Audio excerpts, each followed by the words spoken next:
बच्चों, हेस इस कहानी में फिर से एक बार आपका स्वागत है। आज हम किससे इस पाठ्य पुस्तक से पाठ क्रमांक 7वां पढ़ने जा रहे हैं, जिसका शीर्षक है हेस। हेस इस कहानी का यह सेशन क्रमांक 3 है। इस कहानी में लेखक फणीश्वर नाथ रेणु इन्होंने एक कारागिर के जीवन का वर्णन किया है। चलिए अब हम कहानी को आगे कंटिन्यू करते हैं। सब लोग पाठ्य पुस्तक निकालेंगे। निकाला सबने? Very good. लेखक की बहन की छोटी बहन की विदाई होने वाली थी और उस समय लेखक के छोटी बहन के ससुराल वालों ने सिरचन के द्वारा बनाई गई वस्तुओं की मांग की थी। इसलिए लेखक की माँ सिरचन को घर पर बुलाती है और वह वस्तुएं बनाने के लिए कहती है। उसके बदले में लेखक की माँ सिरचन को नई धोती, असली मोहर छापू वाली धोती देने वाली है और मन लगाकर काम करने के लिए वो सिरचन से कहती है। आगे हम कहानी में देखते हैं। पान जैसी पतली छुरी से बांस की तीलियों और कमानियों को चिकनाता हुआ सिरचन अपने काम में लग गया। रंगीन सुतलियों में झब्बे डालकर वह चिक बुनने बैठा। 1.5 हाथ की बुनाई देखकर ही लोग समझ गए कि इस बार एकदम नए फैशन की चीज बन रही है, जो पहले कभी नहीं बनी। मछली भाभी से नहीं रहा गया। पर्दे की आड़ से बोली, पहले ऐसी जानती कि मोहर छाप वाली धोती देने से ही अच्छी चीज बनती है तो भैया को खबर भेज देती।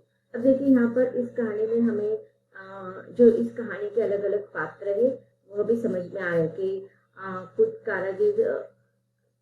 कारागिर भी है, फिर लेखक है, लेखक की माँ है, लेखक की छोटी बहन मन्नू जिसका नाम मानू दीदी है, लेखक की मजली भाभी है और एक पात्र है लेखक की चाची।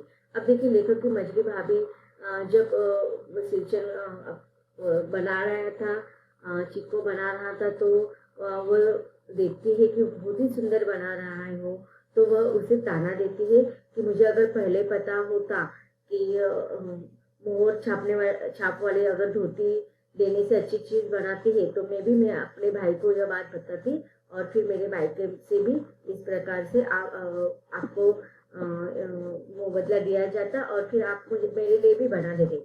लेकिन यह बात सिरचन कारागिर को जो ताने के रूप में दी गई थी वह गलत बात थी। काम में व्यस्त सिरचन के कानों में बात पड़ गई। बोला, मोहर छाप वाली धोती के साथ रेशमी कुर्ता देने पर भी ऐसी चीज नहीं बनती बहुरिया। मानू दीदी काकी की सबसे छोटी बेटी है। मानू दीदी का दूल्हा अफसर आदमी है। मजली भाभी का मुंह लटक गया। अब देखिए, मजली भाभी ने जो व्यंग भरी बातें सिरचन को सुनाई थी, तो सिरचन भी बताता है कि नहीं, आपको लगता है कि मोर छाप वाली धोती क्या, उसके साथ साथ अगर रेशमी कुर्ता भी दे दे तो भी इस प्रकार की चीजें नहीं बनती।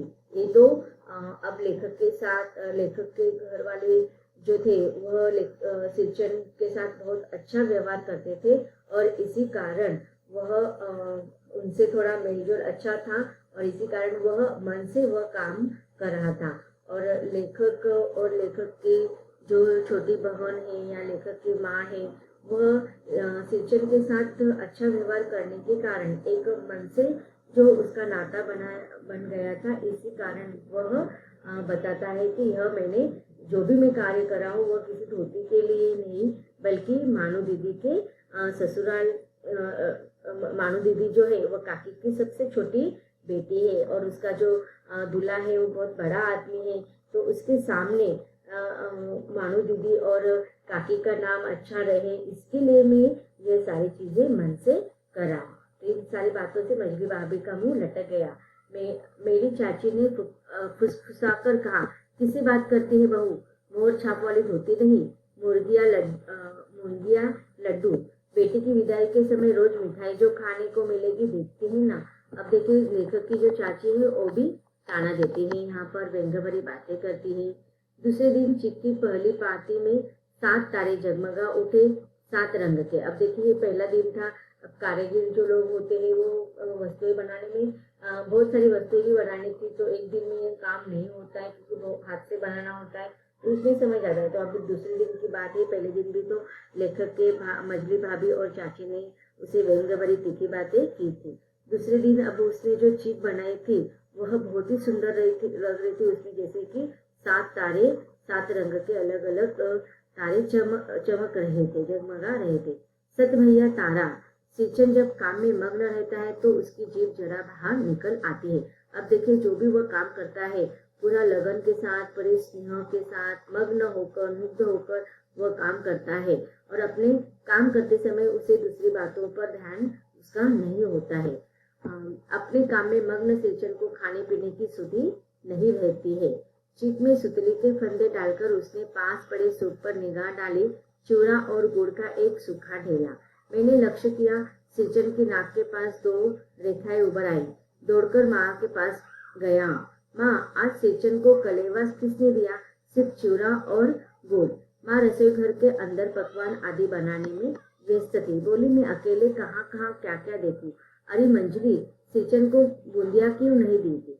अब देखिए, वह अपने काम में इतना मग्न था कि उसे खाने पीने की भी सुधि नहीं थी। सामने उसके लिए नाश्ता भी परोसा गया था, लेकिन उसने उसकी तरफ ध्यान नहीं दिया। और लेखक ने देखा कि उसके जो खाने की जो चीजें होती है वो अच्छी तरह से नहीं दी गई है, तो लेखक को अच्छा नहीं लगा। तो इसीलिए रूखा सूखा दिया गया था। तो माँ से जाकर वो पूछता है, तो माँ उसे मछली भाभी को कहती है कि उसे बूंदिया भी दे दो।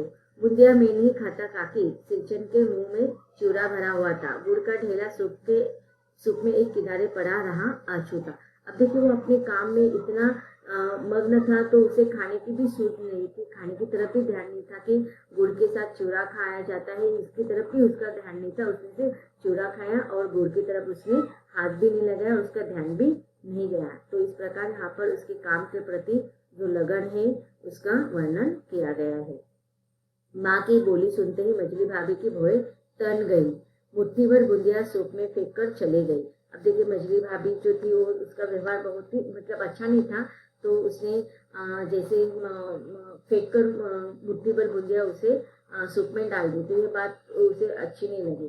सिंचन ने पानी पीकर कहा, मछली बहुरानी, अपने मैके से आई हुई मिठाई भी इसी तरह हाथ खोलकर बांटते हैं क्या? तो अब देखिए, उसे जब भी कोई बात बुरी लगती है, अच्छी नहीं लगती, तो वो तुरंत बोल देता था। मछली भाभी की इस व्यवहार पर जब सिंचन उस भाभी को बोलता है तो भाभी का व्यवहार और भी रूड हो जाता है। बस मछली भाभी अपने कमरे में बैठकर रोने लगी। चाची ने माँ के पास जाकर कहा, छोटी जाति के आदमी का मुंह भी छोटा होता है, मुंह लगाने से सिर पर चढ़ेगा ही, किसी की नहर ससुराल की बात क्यों करेगा वह। अब देखिए, यहाँ पर चाची को भी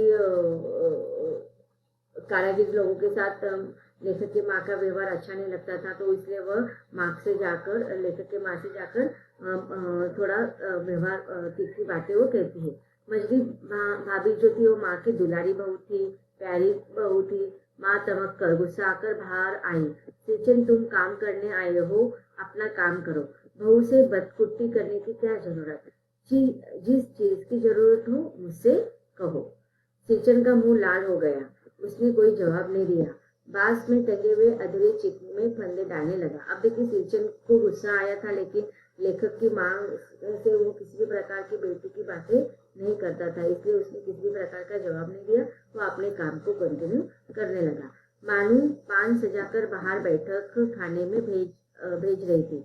चुपके से एक पान का बीड़ा सिंचन को देती हुई बोली। इधर उधर देखकर सिंचन दादा, कामकाज का घर इधर उधर बोल। अब देखिए, मानू दीदी जो है उसका भी व्यवहार सिंचन के प्रति अच्छा है, इसलिए वह कहती है कि कामकाज का घर है मानू दादा, 5 तरह के लोग 5 किस्म की बात करेंगे, तुम किसी बात पर कान मत दो। इस प्रकार लेखक की बहन भी उसको समझाती है कि अलग अलग लोगों का अलग अलग स्वभाव होता है, और अब कामकाज का घर है तो इसीलिए किसी के तरफ से अगर कोई बात निकल गई है तो तुम उसे दिल से मत लगाना। सिंचन ने मुस्कुराकर पान का बीड़ा मुंह में ले लिया। चाची अपने कमरे से निकल रही थी। सिंचन को पान खाते देखकर अवाक हो गई। अब सिंचन को इस प्रकार का पान खाते हुए चाची को अच्छा नहीं लगा। सिंचन ने चाची को अपने और अचरज से घूरते देखकर कहा, छोटी चाची, जरा अपने डिबिया का गम कौवा जर्दा तो खिलाना, बहुत दिन हुए। चाची कई कारणों से जली भुनी रहती थी। सिंचन से गुस्सा उतारने का ऐसा मौका फिर नहीं मिल सकता था। झनकती हुई बोली, मस्खरी करता है, तुम्हारी बढ़ी हुई जीभ में आग लगे, घर में भी पान और गम कौवा जर्दा खाते हो, चटोर कहीं के। मेरा कलेजा धड़क उठा। अब देखिए लेखक की चाची को भी सिंचन के प्रति थोड़ा गुस्सा था, तो इस प्रकार का वह व्यवहार उसे करती है जिससे कि उसे बुरा लगे। अब लेखक यह सारी बातें सुनता है और लेखक को थोड़ा घबरा जाता है, उसका कलेजा धड़कने लगता है। बस सिंचन की उंगलियों में सुतली के फंदे पड़ गए मानो। कुछ देर तक वह चुप बैठा पान को मुंह में घुलाता रहा। फिर अचानक उठकर पिछवाड़े थूक आया। अपनी छुरी, हंसिया वगैरह समेत संभाल कर झोले में रखा। टंगी हुई अधूरी चिप पर एक निगाह डाली और हनहनाता हुआ आंगन से बाहर निकल गया। अब लेखक की चाची के द्वारा या लेखक की मंझली भाभी के द्वारा जो बातें हुई थी वो उसे बुरी लगी थी, लेकिन अब जो दूसरे दिन जो लेखक की चाची ने बात की थी तो उसे गुस्सा आ गया और अधूरा काम छोड़कर अपना बोरा बिस्तारा बांधकर निकल जाता है। चाची बड़बड़ाई, अरे बाप रे बाप, इतनी तेजी, कोई मुफ्त में तो काम नहीं करता। 8 रुपए में मोर छाप वाली धोती आती है। इस मोर झोसे के मुंह में लगाम है, न आंख में शेल। पैसा खर्च करने पर सैकड़ों चिके मिलेंगे। बातर छोट टोली की औरतें सिर पर गट्ठर लेकर गली गली मारी फिरती है।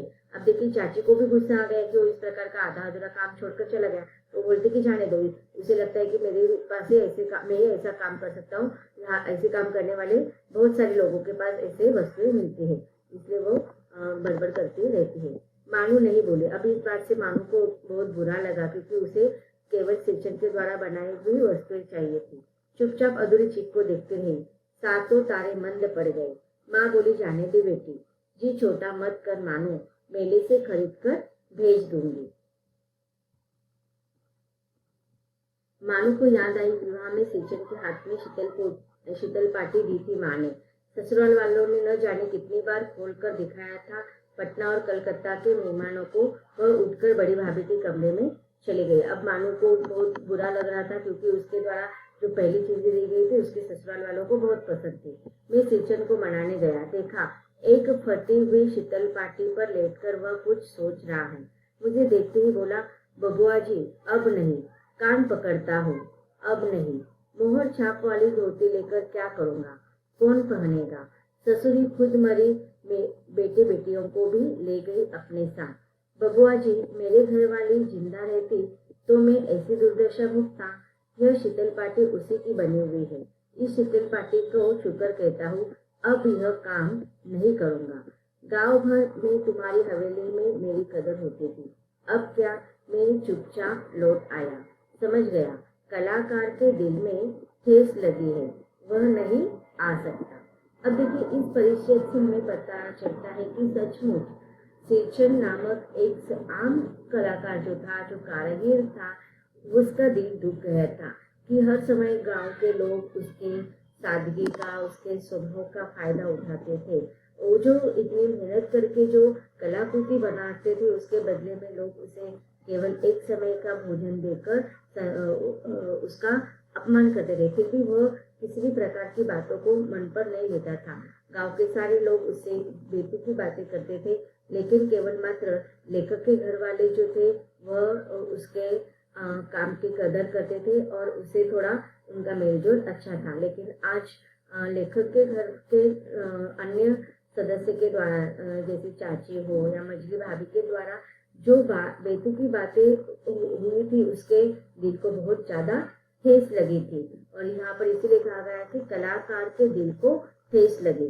अब इस पाठ का जो शीर्षक है ठेस, तो हमें पता चल रहा है कि ठेस इस पाठ का शीर्षक क्यों दिया गया है कि सचमुच कलाकार के दिल पर जब ठेस पहुंचती है तो वह किस प्रकार से यहाँ पर देखो सिंचन जो है वह अपनी जो कारीगिरी की जो कलाकृति है वह बंद करने को तैयार हो गया। तो इस प्रकार हमें कलाकारों के अंदर भी एक मानवीय मन होता है, हृदय होता है, इसका हमें यहाँ पर हृदय स्पर्शी वर्णन पढ़ने को मिला।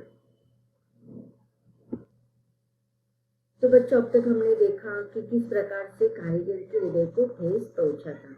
आगे भी हम इसको कहानी को कंटिन्यू करेंगे, लेकिन इसके अगले सेशन में। धन्यवाद।